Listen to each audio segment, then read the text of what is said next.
Le Vatican est le foyer de la religion catholique, dont les fidèles représentent 1/6 de la population mondiale. C'est une institution particulièrement ancienne et puissante. Elle se retrouve parfois au cœur de la controverse.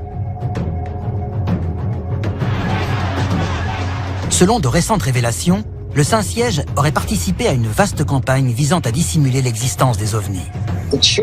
L'Église se prépare à admettre l'existence d'une vie extraterrestre et à l'inclure dans la création.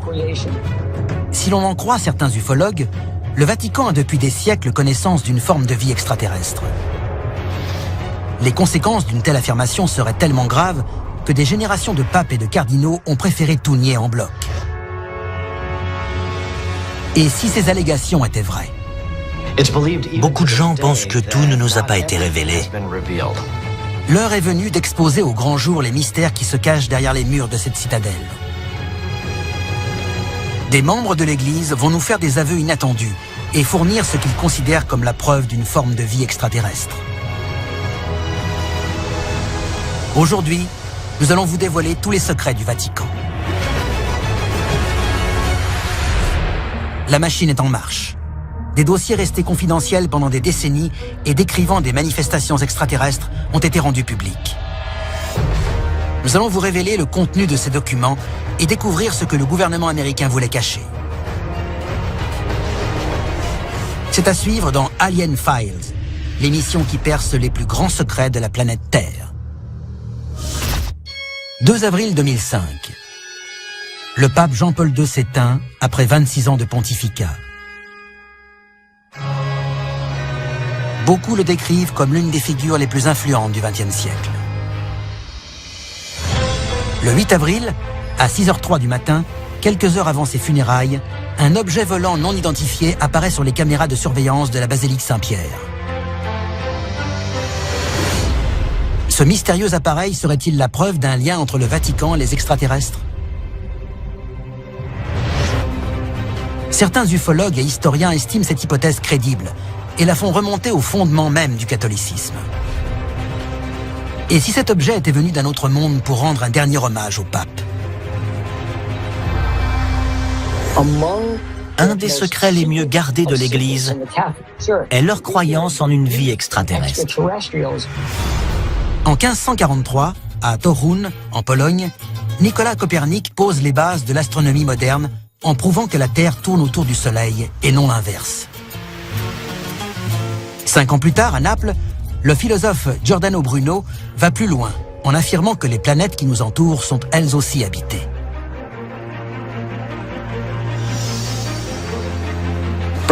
La théorie de Giordano Bruno sur le cosmos est claire. Nous ne sommes pas seuls. Mais disons que ça n'a pas beaucoup plu à l'Église. En 1600, il est reconnu coupable d'hérésie et condamné au bûcher. Il est le premier homme de l'histoire à être exécuté par l'Église en raison de sa croyance en une forme de vie extraterrestre. Ce philosophe a-t-il été sacrifié pour étouffer un secret caché par l'Église depuis plus de 1500 ans? Selon la Bible, Dieu nous a fait, nous humains, et nous a placés au centre de toute chose. Nous sommes le début et la fin. Mais la réalité est tout autre. Il existe bien autre chose que nous. Les liens entre la foi catholique et les extraterrestres sont en fait presque aussi anciens que la religion elle-même. D'étranges objets volants commencent en effet à apparaître dans l'art chrétien dès le XVe siècle. De nombreux artistes ont placé d'étranges symboles dans le ciel.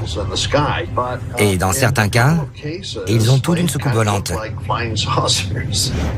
Sur l'une de ses œuvres, on peut observer la Madone et en arrière-plan un personnage étrange, San Giovannino.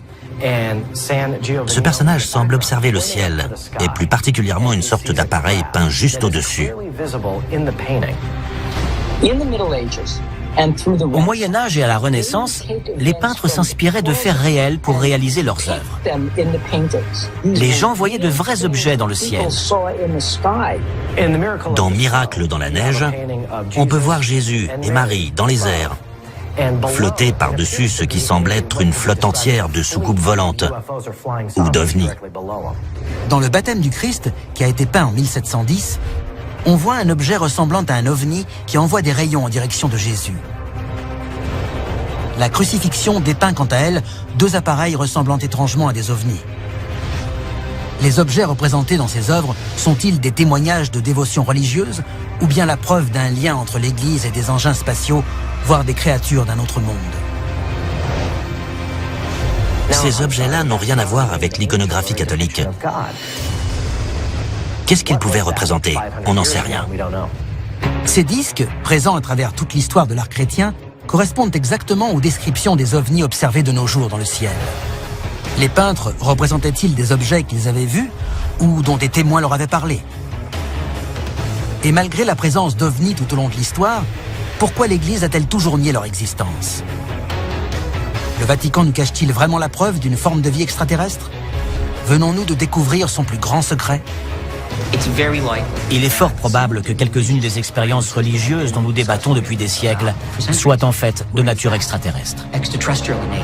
Des représentations d'engins spatiaux dans l'art à l'observation d'ovnis survolant des églises, le Vatican est depuis longtemps associé à des phénomènes étranges. Pourtant, l'Église a toujours condamné ceux qui déclarent croire en l'existence des extraterrestres. Un événement permet cependant de prouver que le Vatican a bien contribué à dissimuler la vérité sur les ovnis. Dossier déclassifié, l'apparition de Fatima. En 1917, en pleine Première Guerre mondiale, le Portugal tente de rester neutre. Mais ses habitants vivent dans la peur et cherchent à savoir ce que l'avenir leur réserve. Le 13 octobre 1917, à Fatima, au Portugal, plus de 70 000 témoins ont assisté à un phénomène étrange. La pluie aurait brutalement cessé de tomber. Certains disent que les nuages se seraient écartés et qu'un objet de forme lenticulaire serait descendu du ciel pour se rapprocher du sol. Selon les témoignages, 3 enfants se seraient approchés et auraient vu une femme magnifique apparaître sous leurs yeux. Aux côtés de cette femme serait apparu également un appareil de forme sphérique, envoyant des pétales de rose qui disparaissaient au contact du sol. Et d'après les 3 enfants, l'apparition leur aurait laissé un message codé. Les études menées par la suite attribuent ce message à la Vierge Marie, mais il est tout à fait possible qu'il provienne de quelqu'un d'autre. Cette apparition a adressé aux 3 petites filles une prophétie, une vision de l'avenir. C'était une prédiction. Ce message est interprété comme la prédiction d'un futur apocalyptique. Il évoque des épées embrasées et de prétendus démons qui descendraient sur Terre sous forme d'animaux effrayants et inconnus. Le Vatican a-t-il cherché à nous cacher que ce message annonçait en fait une invasion extraterrestre imminente? Très peu d'informations sur cet incident ont filtré avant l'an 2000. Et tout porte à croire qu'à ce jour, tout n'a pas encore été révélé. S'il s'agit vraiment d'un avertissement venant d'un autre monde, je suis certain que beaucoup aimeraient l'entendre. Des apparitions, des lueurs dans le ciel, des messages venant d'êtres étranges, les signalements de manifestations extraterrestres continuent de se multiplier à travers le globe. Et si l'on en croit certains experts, le Vatican s'y intéresse de très près. En 2011, plusieurs individus résidant en Côte d'Ivoire ont vu une lumière dans le ciel. Mais pas n'importe quelle lumière. Il s'agissait d'une lumière en forme de diamant.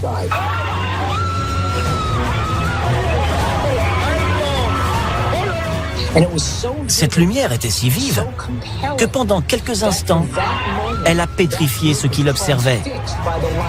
Et ça a bouleversé leur vie. Dernièrement, des phénomènes du même type se produisent de plus en plus souvent un peu partout dans le monde. Au Pérou, au Brésil, en Russie, en Chine, et à chaque fois, ces manifestations s'apparentent à des apparitions divines. L'Église catholique compte 1,2 milliard de fidèles disséminés aux 4 coins du globe. Un réseau mondial à l'affût du moindre phénomène inexpliqué. Est-ce ce qui a fini par convaincre le Vatican de reconnaître l'existence des extraterrestres? Dossier déclassifié, les ambassadeurs extraterrestres du Vatican. Castel Gandolfo, non loin de Rome, est une citadelle appartenant au Vatican. C'est la résidence d'été du pape et le quartier général des astronomes de l'Église. Ces 2 coupoles abritent d'impressionnants télescopes qui scrutent le ciel depuis les années 1930.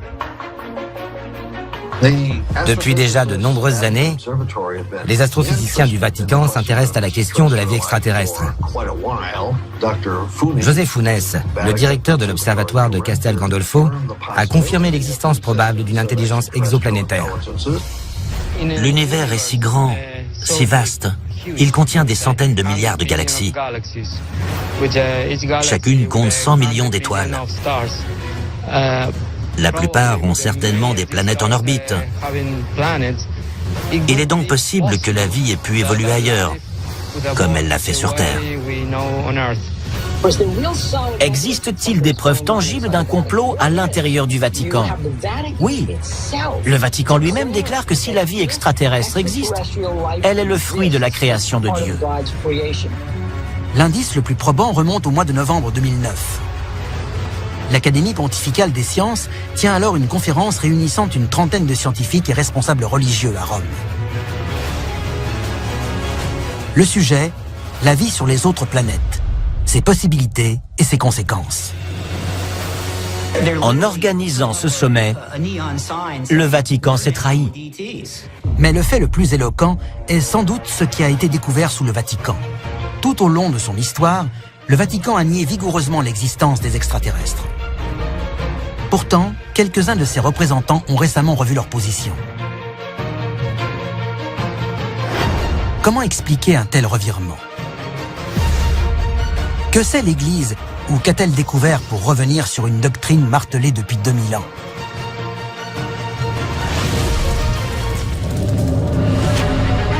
La réponse se trouve peut-être dans les archives secrètes du Vatican. Il s'agit de milliers de volumes gardés sous clé depuis plus de 1000 ans. C'est un véritable trésor. D'après certains ufologues, c'est ici que le Vatican conserve les rapports concernant les apparitions d'OVNI, à l'abri des regards indiscrets. Les archives secrètes du Vatican, c'est 80 km d'étagères et plus de 32 000 ouvrages enfermés. Qu'est-ce que tout cela cache? En 1977, Jimmy Carter est un des rares présidents américains à déclarer avoir vu un OVNI. Il souhaite révéler au grand public toutes les informations dont le gouvernement dispose sur la question extraterrestre. Il demande à la bibliothèque du Congrès de récupérer toutes ces sources d'informations. Quand celle-ci contacte le Vatican afin qu'il lui transmette ses dossiers relatifs aux manifestations extraterrestres, le Saint-Siège met son veto, 2 fois de suite. Mais les documents gardés jalousement par le Vatican ne pourront pas rester toujours secrets. Aujourd'hui, des éléments nouveaux suggèrent que le Vatican cache même des extraterrestres. Dossier déclassifié, les crânes extraterrestres. C'est une histoire étrange. En 1998, des fouilles ont été organisées sous la bibliothèque du Vatican. Et un des ouvriers est tombé sur de drôles de crânes. Ils étaient gros et très allongés. Ils ressemblaient à la description qui est faite habituellement des extraterrestres de type gris. De grosses orbites, un nez et une bouche relativement petits, une boîte crânienne en forme de dôme. Les similitudes entre ces crânes et ceux des extraterrestres décrits le plus souvent par les témoins sont évidentes. Mais pourquoi y aurait-il de tels crânes sous le Vatican? S'ils pouvaient parler, quelle histoire raconteraient-ils? Après la découverte de ces crânes, le pape Jean-Paul II a demandé aux gardes suisses de fermer l'accès au site. Que cherchait-il à cacher? Les crânes ont-ils rejoint les archives secrètes du Vatican? L'Église catholique a très bien pu récupérer des extraterrestres au cours de ses enquêtes sur des phénomènes étranges. Ces crânes peuvent-ils être les ossements d'extraterrestres ayant vécu au Vatican? Le Vatican est bâti sur les ruines de la Rome antique. Juste en dessous, il y a une nécropole. Une nécropole est un vaste cimetière souterrain. Elle renferme donc des ossements qui peuvent remonter non seulement à la naissance du Christ, il y a 2000 ans, mais aussi au début de la Rome antique. La meilleure conclusion est peut-être celle qui a été donnée par une religieuse. Quelle que soit la nature de ces vestiges, ce n'est pas un hasard si nos ancêtres les ont enterrés ici pour qu'on les oublie. Si ces théories sont exactes, le Vatican détient donc la clé du mystère de la présence des extraterrestres sur Terre. Mais le Saint-Siège envisagera-t-il un jour de révéler ses secrets au grand public? L'Église se prépare, ça ne fait aucun doute. Elle se prépare à admettre l'existence d'une vie extraterrestre et à l'inclure dans la création. Si le Vatican prévoit effectivement de confirmer l'existence d'extraterrestres, quelle découverte le poussera à passer à l'acte? Et une fois le mystère dévoilé, comment gérera-t-il la situation? La vie extraterrestre pose quelques problèmes éthiques auxquels il faut que chaque gouvernement se prépare avant même d'établir un contact. Mais un événement majeur risque de précipiter la levée de ce mystère. Des éléments remontant à près de 2000 ans suggèrent que le Vatican pourrait être l'une des organisations les mieux informées sur la vie extraterrestre. L'Église s'apprête-t-elle vraiment à révéler la présence d'une race extraterrestre dans notre univers? Je pense qu'on découvrira peut-être de notre vivant la présence d'une vie sur Mars, ou en tout cas d'une vie passée. Et à ce moment-là, le pape sera bien obligé d'inclure la vie extraterrestre à la création. Une fois la vérité exposée au grand jour, l'Église en profitera-t-elle pour convertir d'autres individus au catholicisme? Il sera établi que Dieu a créé non plus les hommes, mais d'autres formes de vie. Nous ne serons plus seuls. Le catholicisme deviendrait alors la religion qui a admis la première l'existence des extraterrestres. Si ces théories se révèlent exactes, le Vatican pourrait bientôt présider à la destinée non plus seulement de l'Église catholique, mais d'un monde nouveau, où coexisteraient les hommes et les extraterrestres. C'était Alien Files, l'émission qui perce les plus grands secrets de la planète Terre.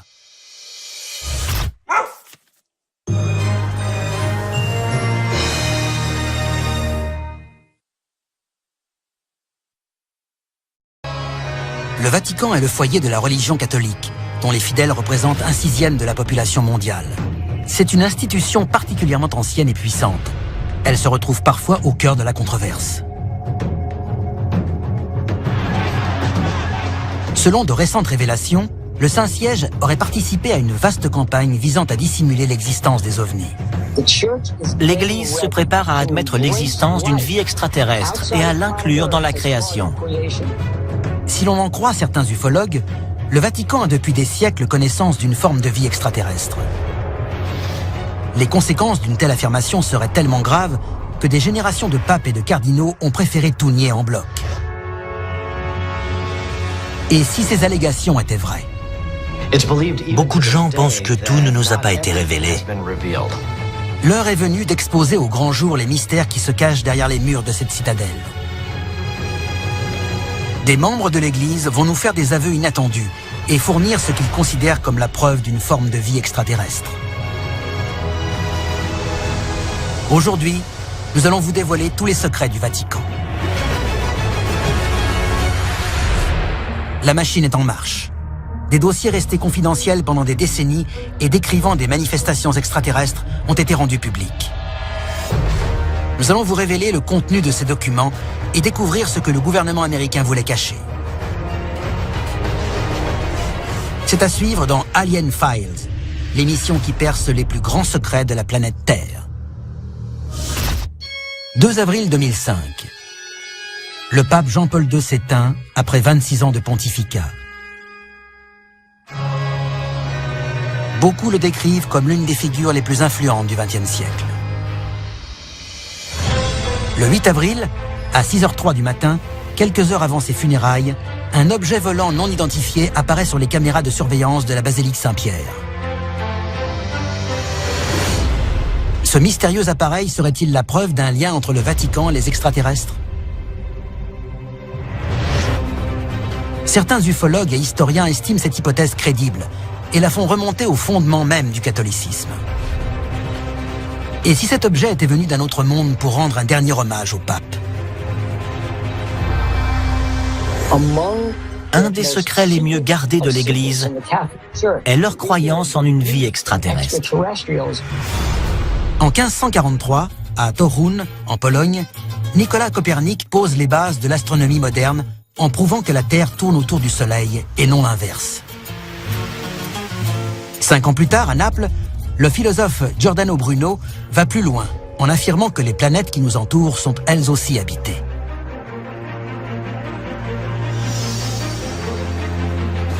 La théorie de Giordano Bruno sur le cosmos est claire. Nous ne sommes pas seuls. Mais disons que ça n'a pas beaucoup plu à l'Église. En 1600, il est reconnu coupable d'hérésie et condamné au bûcher.